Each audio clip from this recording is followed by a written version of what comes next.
سلام. امروز توی اپیزود دوم از مقوله چگونه ماشین بخریم میخوام به بحث شیرین و جذاب رنگ شدگی ماشین بپردازم. خب شاید خیلی‌ها ندونن که رنگ شدگی ماشین به چه معناست، ماشین دو رنگ چیه، تفاوتش با ماشین اوراقی چیه اصلا، یا حتی صافکاری بیرنگ چیه. ما میخوایم براتون تمام این مقوله ها رو امروز باز کنیم. رنگ شدگی ماشین عمدتاً به چند دسته تقسیم میشه. مقوله اول، ماشین بیرنگه. ماشین بیرنگ ممکنه صافکاری بیرنگ هم داشته باشه.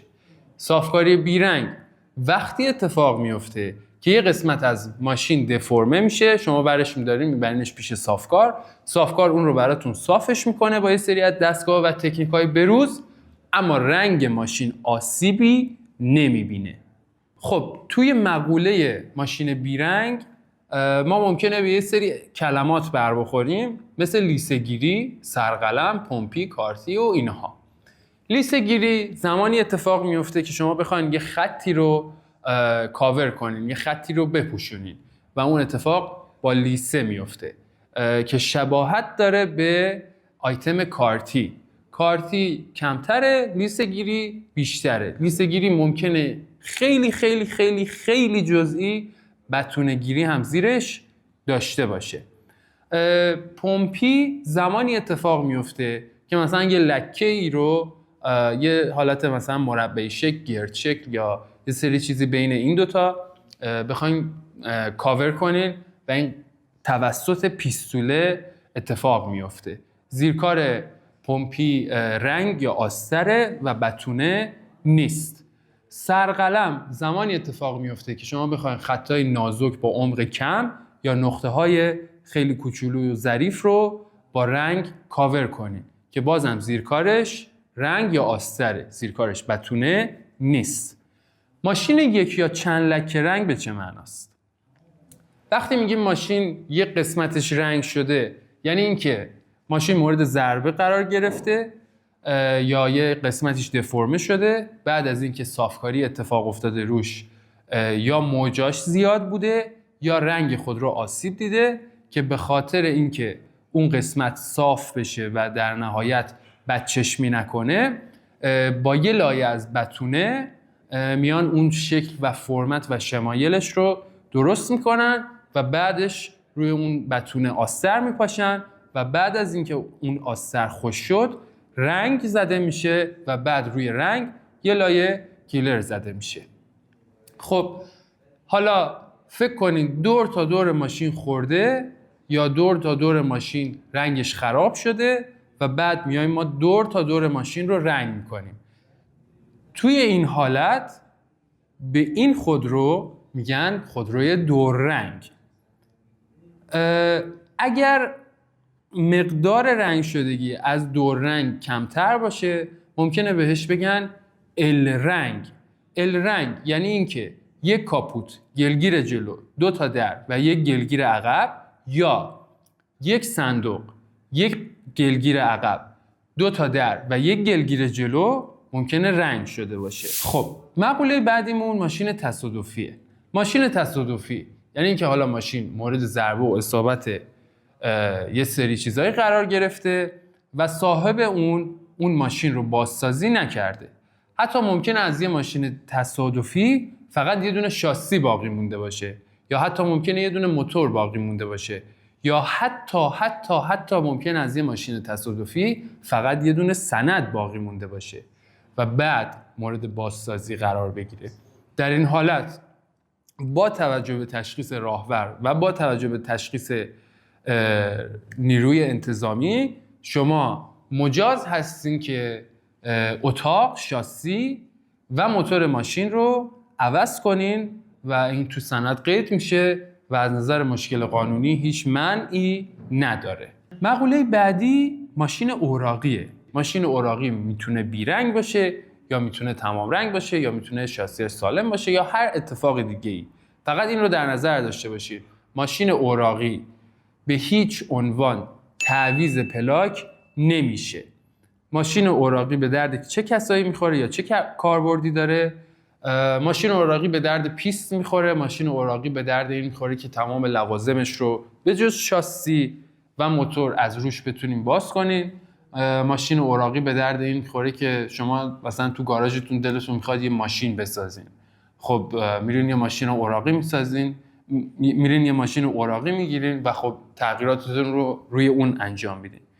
ولی بازم میگم این ماشین به هیچ عنوان تعویض پلاک نخواهد شد. یه مقوله دیگه وجود داره به نام ماشین تمام رنگ. ماشین تمام رنگ حالتیه که سقف و ستون و دور تا دور ماشین مورد ضربه قرار گرفته، یا حالا ماشین چپ کرده، یا حالا ماشین در هر حالتی رنگش رو از دست داده باشه، یا ممکنه روش اسید پاشیده باشن، یا از این اتفاقای مختلف براش افتاده باشه که صاحب اون مجبور بشه همه ماشین رو رنگ کنه. در این حالت بهش میگن ماشین تمام رنگ. ماشین تمام رنگ افتش نسبت به ماشین بیرنگ خیلی خیلی بیشتره. من یه نکته رو راجع به تفاوت رنگ با آبرنگ و کلر پاشیدگی بگم. وقتی که ما اصطلاحی رو بهش برخورد میکنیم مثل کلر پاشیدگی، یعنی اینکه رنگ خود ماشین سالمه، زیرکار اون ماشین همون چیزی بودی که فابریکه، فقط اون شاین و درخشندگی ماشین از بین رفته، یا مثلا ماشین آفتاب سوختگیش براش ایجاد شده. در اون حالت صاحبش تصمیم میگیره که اون شاین رو بهش برگردونه و مورد عملیات کلر پاشیدگی قرارش میده. خب تفاوت رنگ با آبرنگ چیه؟ زیرکار رنگ بتونه است، اما زیرکار آبرنگ بتونه نیست. زیرکار آبرنگ ممکنه آستر فابریک یا رنگ فابریک باشه. بچه‌ها دقت کنین، توی ماشین‌های خاص رنگ شدگی حتی فلاپ آینه ممکنه توی قیمتش تاثیرگذار باشه، اما توی حالت کلی برای ماشین‌های غیر خاص، غیر لوکس، رنگ شدگی رکاب‌ها، رنگ شدگی سپر، رنگ شدگی قاب آینه جز رنگ به حساب نمیاد. میرسیم به آیتم آخر، قطعه تعویضی. شاید توی یه سری برگه‌های کارشناسی به این مقوله برخورد کرده باشین که در ماشین استوک کارخونه یا در ماشین تعویض کارخونه. این در این صورت اتفاق میفته که اون قسمت دیگه صافکاری روش انجام نشده، اون قسمت باز شده، انداختنش دور و رفتن یه قطعه نو عین همون رو گرفتن، اومدن و بعد به ماشین متصلش کردن.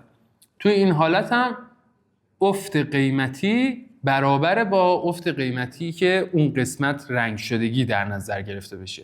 یعنی یه در رنگ با یه در تعویض هیچ فرقی از نظر افت قیمتی نداره.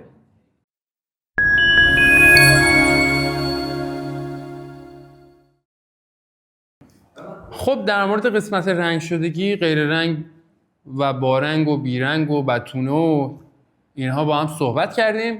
میرسیم به مقوله جذاب شاسی. شاسی اون قسمتی از ماشینه که اتاق و موتور و سیستم تعلیق و تمام اینها به نحوی روش سوار میشه.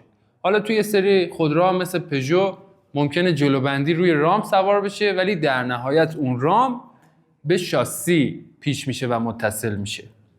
خب خود شاسی تشکیل شده از سرشاسی، سینی سرشاسی و بعد هم تیغه شاسی. توی برگه‌های کارشناسی ممکنه بخوره سرشاسی خوردگی جزئی، یعنی قسمت ابتدایی اون شاسی خوردگی پیدا کرده و مورد ضربه قرار گرفته، اما در کل تیغه شاسی سالمه. یا حتی ممکنه سینی سرشاسی دچار خوردگی بشه و باز هم به تیغه شاسی ضربه وارد نشه که در این صورت هم شاسی سالم تلقی میشه. از خوردگی جزئی شاسی و خوردگی سینی نترسین، چون سینی یه قسمتیه، یه ورق نازکیه که روی تیغه شاسی سوار میشه، به خاطر اینکه یه سری ضربه هایی که به اون قسمت بیشتر وارد میشه رو خنثی کنه. توی بحث افت قیمت تأثیر گذاره، اما نه به اندازه اینکه شاسی کامپلت خورده باشه. صندوق عقب از دو قسمت تشکیل شده، یکی سینی صندوق عقب و یکی کف صندوق عقب. کف صندوق عقب خب اون قسمتی که شما صندوق رو باز میکنین، تمام وسایلتون رو میریزین اونجا و خب به اون صفحه ممکنه یه سری فشارها و یه سری ایرادات وارد بشه. اگر اون صفحه دچار چروک شدگی، ترک یا هر چیز دیگه‌ای باشه، میگن کف صندوق عقب خوردگی داره. لبه بیرونی که جا قفلی روش سوار میشه تقریبا، یعنی اون قسمتی که قفل داره صندوق عقب، حالا چه صندوقش هر شکلی که میخواد باشه، به هر حال قفلش روی اون سینی سوار میشه، میگن سینی صندوق عقب، که لبه های دقیقاً پشت لبه سپر قرار میگیره و بیرونی ترین لبه کف صندوق عقبه. ممکنه دچار چروک شدگی باشه که در این صورت میگن سینی کف صندوق عقب خوردگی جزئی داره، یا ممکنه دچار خیلی خوردگی زیادی باشه که در این صورت میگن سینی کف صندوق عقب خوردگی دارد. در نهایت این سینی به شاسی ارتباطی نداره، اما دچار افت قیمت میشه ماشین اگه خورده باشه. خب بحث سینی پشت چراغ رو داریم که ممکنه پلاستیکی باشه یا فلزی. به اصطلاحی که اون چراغ میفته تو جاش، به اون قسمت پشتش میگن هلالی پشت چراغ یا سینی پشت چراغ. این قسمت هم اگه خوردگی داشته باشه، جز خوردگی شاسی به حساب نمیاد و مقدار ناچیزی تقریبا توی افت قیمت خودرو تأثیر گذاره. سینی جلوی ماشین ممکنه پلاستیکی باشه یا ممکنه فلزی باشه.